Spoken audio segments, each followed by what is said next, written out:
Hey guys, Jargo here. It has been a really long time since I've actually done anything on my YouTube channel, but I thought this time is as good as any, simply because there is an anime that I've been watching for the last 5 years that I hold really close to my heart, and that's My Hero Academia. Now, the anime is on its final season. It's been on. They have shown the first 3 episodes of the final season, which is season 8, and I just want to talk a little bit about it. The anime is ending, the manga has already ended, and I want to give my thoughts about what I think about it basically. So, if you guys have never watched My Hero Academia before, I will get into some spoilers, but I'll give you a fair warning if you've never watched it. Hopefully this video would probably make you, maybe inspire you to watch it. So basically what the anime is about, it's a universe where you are born with or without a quirk. And in Japan, in this anime or manga, however you decide to watch or read it, 80% of the population is born with a quirk. 20% is born without a quirk. And what a quirk basically is, you are born with a special ability, which contains some kind of powers, like the ability to fly, or just having some kind of energy effect. Some characters might have cause explosions coming out of their hands, or controlling gravity, or animal-like sort of abilities. It's basically that. It's kind of like when I first started watching it, it kind of felt like I was watching a Japanese version of the X-Men. But that's how it felt like to me. But basically, what it's mainly about is that it's a group of teenagers that were born with a quirk, and they go to UA High School to get their license to become superheroes. And the main character of this anime is Izuku Midoriya, also known as Deku, who was born unfortunately without a quirk, and for many years he's been going to the doctor to figure out if he's ever gonna get a quirk later on in life, and the doctor says it doesn't look good for him. And he idolizes the #1 superhero of Japan, which is All Might. This character here, he's also on my shirt with his catchphrase, "I am here." And he idolizes him, and the very first 2 episodes, they bring the character of Izuku and All Might in the anime, and Izuku, or Deku, sees All Might in the streets fighting off against somebody, and Izuku literally latches onto him and wants to know from his perspective if he can ever become a hero. Now, what happens in this moment is that Izuku finds out a dark secret of All Might, is that his quirk, which is called One for All, is a quirk that he cannot fully control anymore. He can only maintain this muscular form of his for 3 hours a day, because he had a very he went through a fight that really was a cause of serious injury to his side, and when he can't maintain his form, he turns into a skinny man. And apparently the whole world does not know this secret, except for a few very close friends of his. And Deku finds out this story, and Deku basically, kneeling down to him, idolizing him, and how he wants to be a hero so badly, asks him, is there a way I can become a superhero without a quirk? And basically All Might takes him under his wing, because he kind of sees a younger version of himself through this, and I won't give much more than that away, but that's the main presence of it.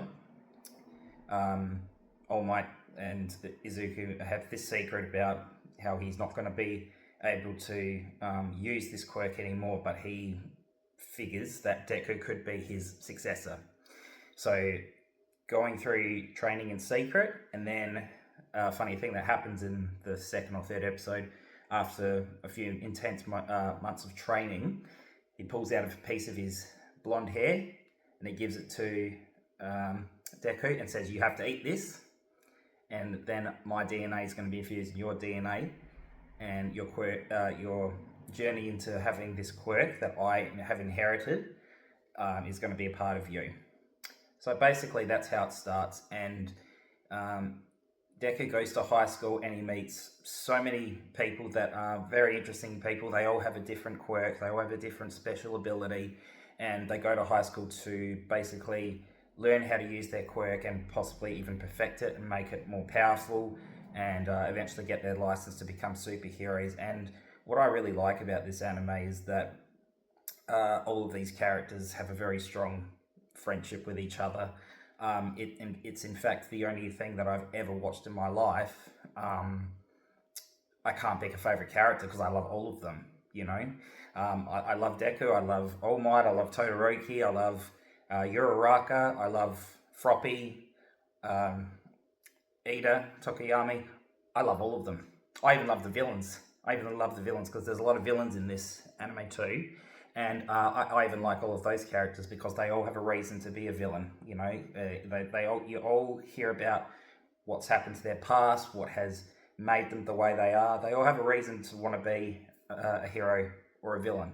I love them all. There's some episodes where I love Todoroki in a lot of episodes. There's a lot of episodes I love Tokuyami in a lot of episodes. But they all have their reasons. It's not an easy way. It's not an easy show that I've watched where I can pick just one. You know, you put Dragon Ball Z in front of me, you all know I'll say Vegeta's my favorite character. And you know, you ask me something else, Star Wars, I'm definitely going to say Darth Vader. This anime, I can't pick one. I literally cannot pick one. And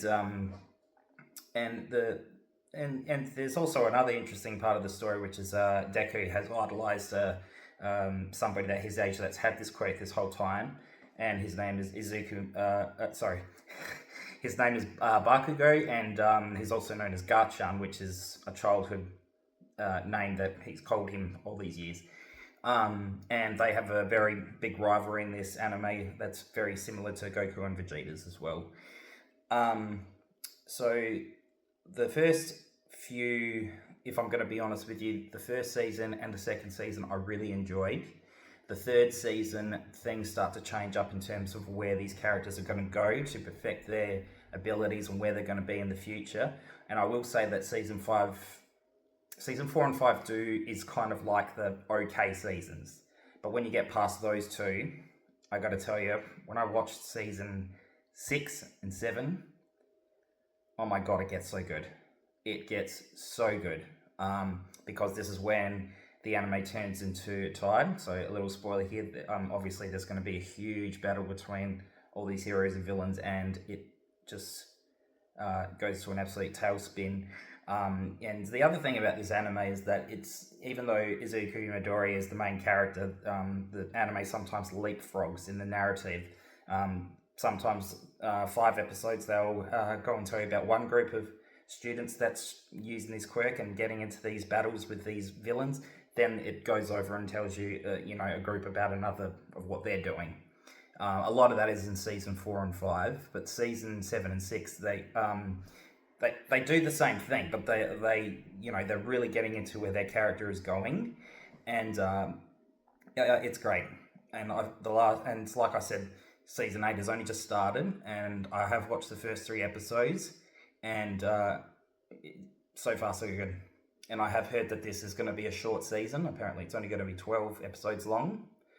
That's what I've read on Facebook. I don't know if it's true. And I will talk about one episode that I really, really like, and I don't want to get too much of the press of it, but there's one episode where Deku is really in a place where he really feels like this battle really needs to go. He wants to do things on his own. He doesn't want his friends to get hurt. And he tells them that he's going into exile and he's going to try and do this. And there's one episode it's the second to last episode of season 6. All of the students in his class show up and they're like, no, you're not doing this by yourself. And it's a very emotional episode for all of them because, like I said, they all care about each other. They want to see this out together in the end. And I got to tell you, particularly season 7, the last season, there's a lot of tear-jerking moments. You don't know if every character is going to make it out of it. The one thing I do want to say for season 8, how it's going to end, for me personally, a lot of episodes, you do get some episodes where Deku does narrate the beginning and the end of an episode, and he always says, "This is the story how I became the greatest superhero ever." I just want him to live up to that title, and I hope he can do it, and I hope he doesn't die. I hope he does something incredibly heroic, and I don't see, because some anime can have a disappointing ending, but I don't see it happening. The last 3 seasons hasn't let me down in anything that they've done so far. So, but we'll see. We will see. And the animation is on point. It's Bones, good animation company in Japan, and I'm really, really looking forward to seeing what's going on. And the last thing I will add that is I have been watching this in the dub, and every season that I have watched, because I didn't start watching this until 2020. This came out in 2016. I was able to watch the first 4 seasons back to back, and I watched the dub. And the last, like season 5, 6, and 7, I purposely did not watch it week by week. I waited as the weeks go by till I get to the end of the episode to binge watch it again with in the dub, because I've always had trouble watching anime like with subtitles.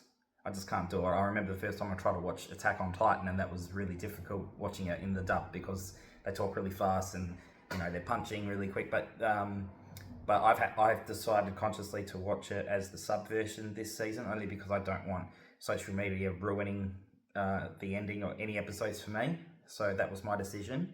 And watching the last 3 episodes, I actually haven't had that much problems with it, because there is action, but they do talk in between their fights. So far I haven't had an issue with it. I haven't at all. So it's news to me to watch that way. And yeah. So if you guys have watched this, please let me know what you think in the comments below on this video. Please don't give me any spoilers or anything if you've watched the manga. Please don't. And yeah, thanks you guys for watching. I love you and I appreciate you. And as always, I love your fucking faces.